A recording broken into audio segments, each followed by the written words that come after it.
My girlfriend left me on the day I was proposing without any explanation. Elise 27 female and I 28 male had been together for 3 years and living together for 1.5 years. Our relationship was very strong and we were madly in love. All of our friends always used to say that we were a perfect couple. Our communication was strong and we had everything planned in our lives. I told her that I won't be marrying her before I get a job that pays well enough to build our family. And she agreed. Well, I got a very good job 2 months ago and we started planning our lives together. Our plan was to get married in the next year or two, buy a house, and then have kids when we have more financial stability. She also started dropping hints that I should propose. I was already planning to propose, so I started researching for rings, proposal venues, etc.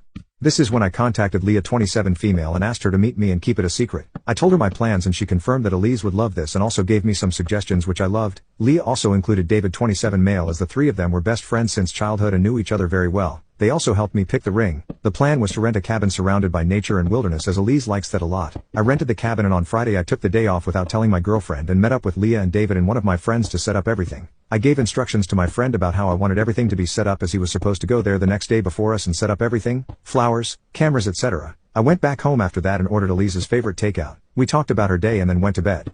Now a week ago Leah had invited Elise for brunch on Saturday, proposal day, at a new fancy place, the proposal location. She emphasized that the place was fancy so that Elise wouldn't get suspicious of Leah asking her to wear a nice dress. On Saturday morning Leah and David came to our apartment to pick up Elise. As soon as they left I called a friend of mine who was waiting just around the corner and I left soon after. Then I called my other friend who was supposed to be at the cabin and asked him how everything was going. He assured me that everything was set up exactly how I wanted it. I had also asked David to share their location and to drive slowly or take a longer route so that I can get there 10 to 15 minutes before them. I realized David hadn't shared the location, but it was fine. We got there and I just ran in to change into a suit. Then I went to the exact position and checked the camera angles. Everything was perfect. Then I waited for my girlfriend and her friends to arrive. The drive is 30 to 40 minutes from our apartment and they should have been there. I thought they went slightly overboard with stalling. I waited there for another 20 minutes.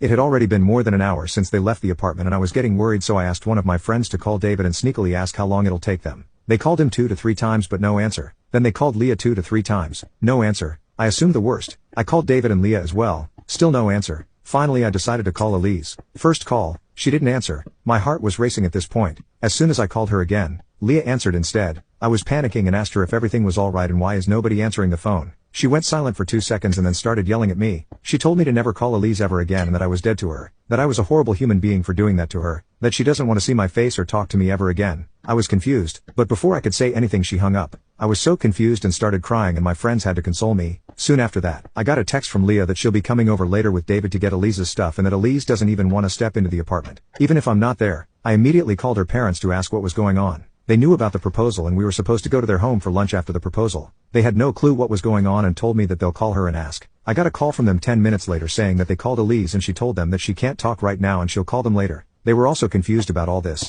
I was devastated and I didn't know what to do.